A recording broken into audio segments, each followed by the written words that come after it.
1st, and we are in Lavonia, Georgia, at the county library downtown. And I'm speaking with Irenus Sanders. That's correct. Did I pronounce it correctly? Irenus Sanders. And can you tell me a little something of your experience during the World War II era? Well, I became 18 years old on July 20th, 1943. And on August 18th of 43, I was sworn in the United States Navy at Atlanta. And I served boot camp in Bainbridge, Maryland for 8 weeks. While those 8 weeks, I was shipped to Little City, North Carolina's Brent base.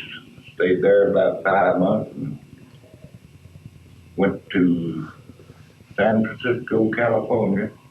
Served in the Fleet Post Office until the 1st of July of 44. From there I went overseas and went aboard USS LST 450 in July of 44 in Honolulu, Hawaii. After boarding this ship in 44,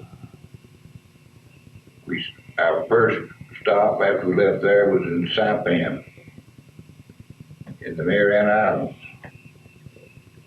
And while we were there, we were under several bombing raids.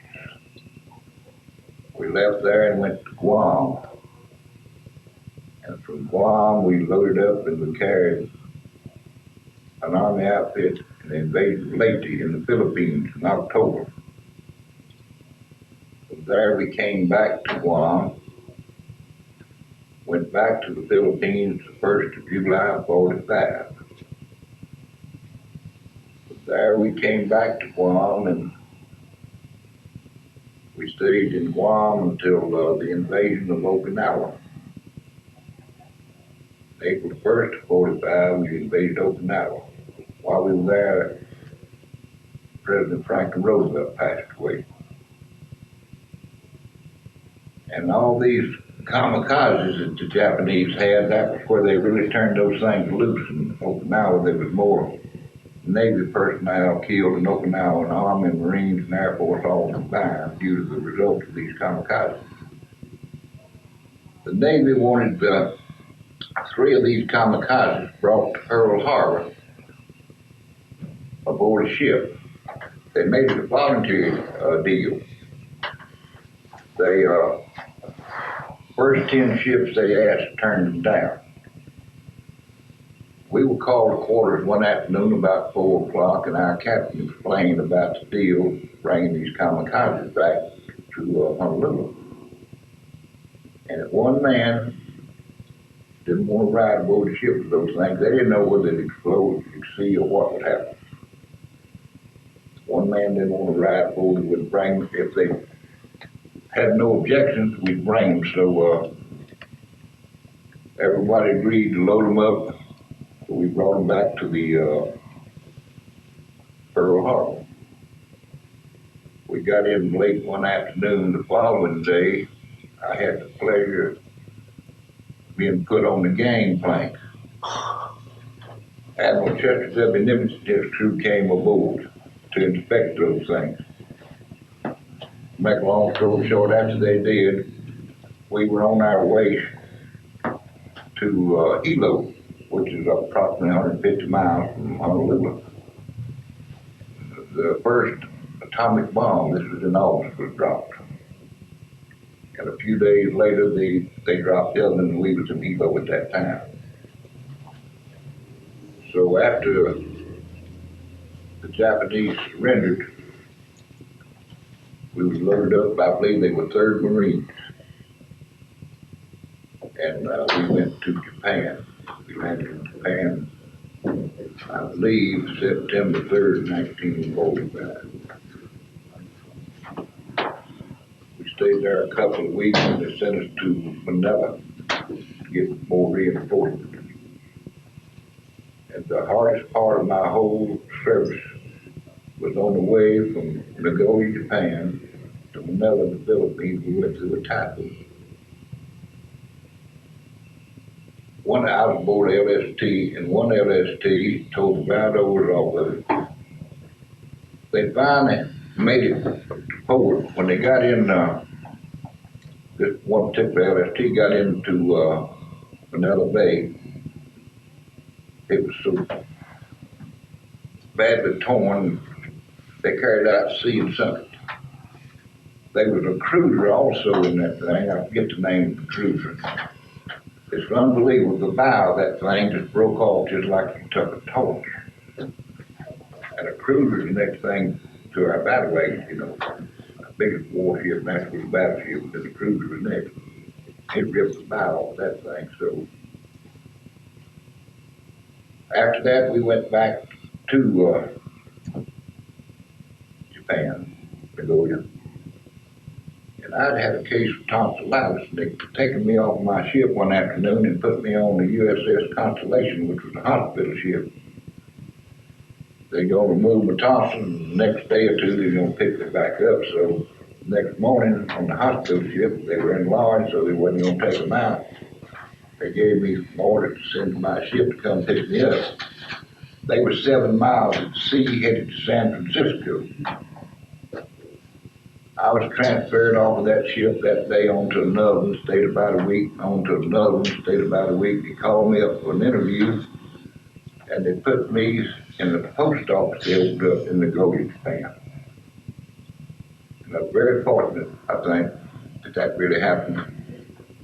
I was put on a mail run aboard a train, and we traveled one end of Japan to the other. I got to go to Tokyo, which I never would have. Got to go to Hiroshima, Nagasaki, all those places.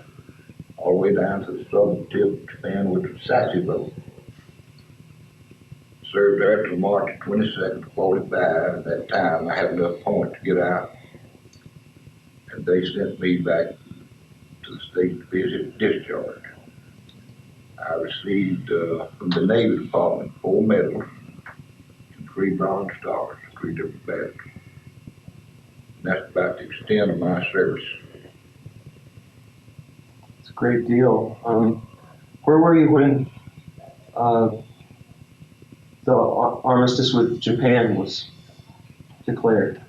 Was that? I was in Hilo, Hawaii. Mm-hmm. And when did you get to go home? That was in August. The Armistice in Japan was August of 45. I left Japan in March 22nd, 46. What did you think of Douglas MacArthur?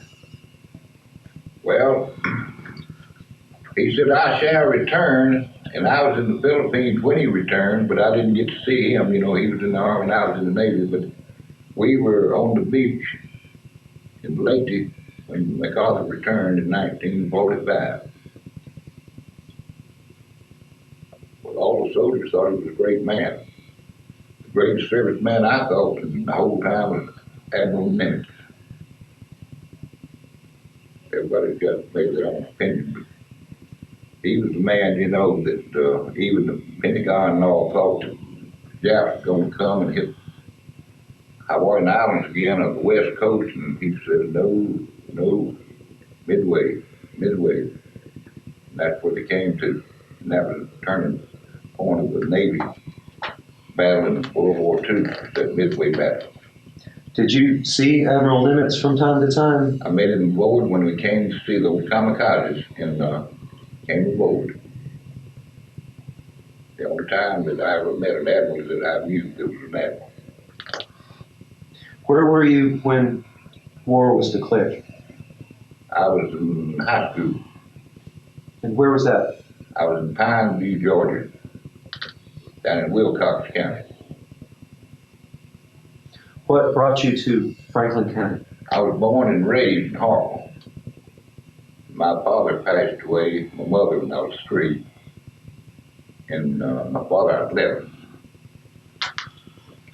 And my oldest sister moved to Pineview, Georgia in 39. And we stayed down there till 41. We came back to home place in Hartwell, where I was born and raised. In 52, I got married to a girl that lives here, and I moved up here and served on police force here for 19 and a half years. And Sheriff's Department for 6 years, 25 and a half years altogether. I was chief here for 7, and I was deputy sheriff for 6. 3 of those years, my last 3 was chief deputy. And you've been retired? Since September 1st, 88. How did you meet your wife? Well, a good friend of mine was going with some girls up here. They was riding around one day and he came to Hartland. He knew me real well. She was there and we just met through another friend. Going back to World War II, were you able to send letters home? Oh, yeah. What was that like?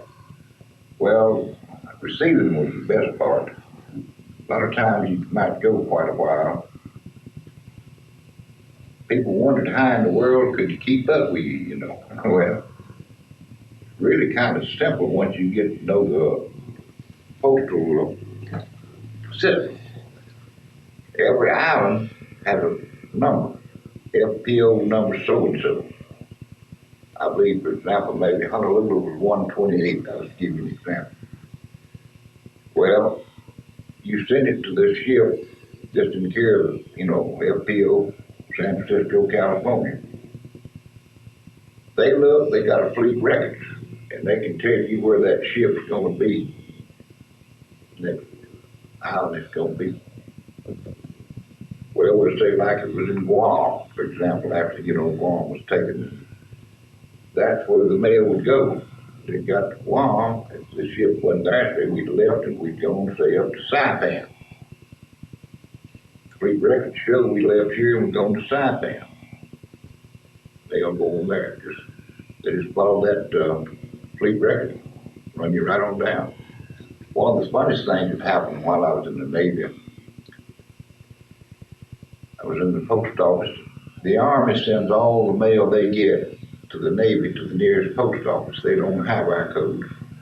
And the same way with the Navy, we get some to the Army, you know, APO. We send it to the nearest Army post office.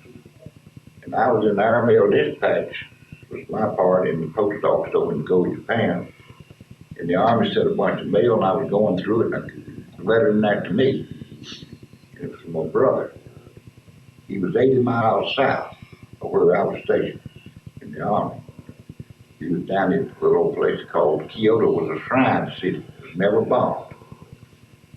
So I asked my commanding officer about would be any way I could get a pass to go down to Kyoto to see my brother. Was this after the war was over then? Yes, this was while we were there in the Gold.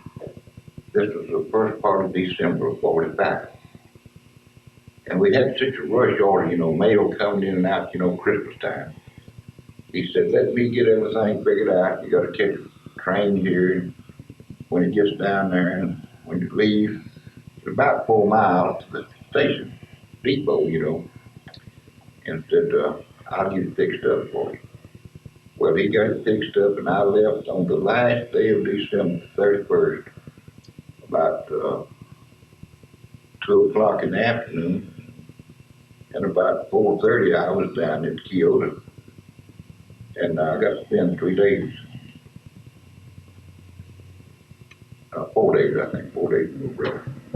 We listened to the Alabama, I believe it was biggest Southern Cal play on Road Boat. They had it on this barn radio network, you know. It was in the morning. We listened and heard it in the morning. They played in the Road Boat in Pasadena, California. I hadn't seen him in 39 months. Did y'all hear anything of each other during combat, during the war year? No, he got there right after the war ended. He always told people how fought he was back. Did he move back to Georgia after that, after the war? Yeah, he was born and raised, which he actually got killed in an automobile accident in 1972. He was 7 years older than I was. And why he got in a little late, he was married and had a family. And he worked at Oak Ridge, Tennessee, and his building was bombed, but He could have got a permit, not a win, but he said, no, I'm not going to volunteer, but when they call me, I'm going. So he did.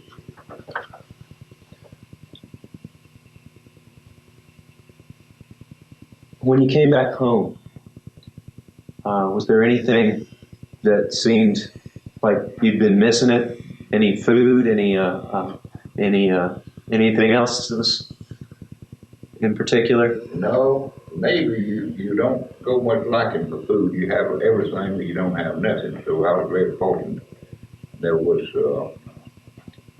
lots of ships. Always had plenty of food.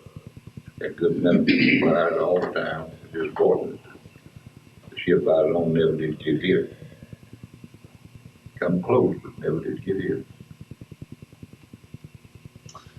What did you feel seeing other parts of the country, like Hawaii and Oahu? And did you go to California? Oh yeah, I stayed on Market Street 5 months. 571 Market Street, worked in the Fleet Post Office 5 months. Walk out the front door and I'm downtown San Fran. Stayed over Treasure Island a while. We docked over at Alameda Shipyard right out of Oakland. Went in dry dock there. Back then where we were when I went aboard. No. When we came back, one time we went in there just for minor repair. But Treasure Island, stayed there for a while. That's where we went in port of embarkation. That's between Oakland and San Francisco on the Bay Bridge. I believe one part of that little island, a lot of people don't. It was known as Goat Island. Are there any characters, people from different places, or anybody you especially remember from that time? Oh yeah, I know quite a few. One I can lived at Royston, Georgia. He and I was on the same ship together. The day I went aboard this ship, he came in and said, I hear that one of you fellas, 12 of us, I believe, hear one of you from Georgia. And I said, I am. He said, I'm from Georgia too. I said, where are you from? He said, you know what Royston, Georgia is at? And I said, yeah. Where are you from? I said, you know what Hartwell is at? He said, yeah. And he told me who he married, and I said, your brother-in-law, James Hawkins? Yeah. I said, you married Barry Hawkins' daughter? Yeah. I knew some of the, his wife's folks. And I said, I even called his daddy's name. Daddy used to buy James chickens years ago. And he seemed just like a brother. But he still living. What's his name? Lindsey Vaughn. They call him Dink. He was Royston. He retired. He worked down at Johnson & Johnson. I believe that's where he retired from. Ever what that place was before Johnson & Johnson. It was a textile plant. He worked there for years and years. Well, I'm going to ask you one last question, sir. If you were summing up your experiences during those years for younger people, if you were talking to high school or college age people of another generation, what would you say to them? I would say to one, the first thing to do is get your education. By all means. There's no drugs, no kind. Always treat your fellow man like you will be treated. I don't think you can go wrong with that. If you've got an education, and you use your mind, and your head clear, and you treat your fellow man right, you can't go wrong. Thanks very much for coming in and speaking today. Thank you, sir.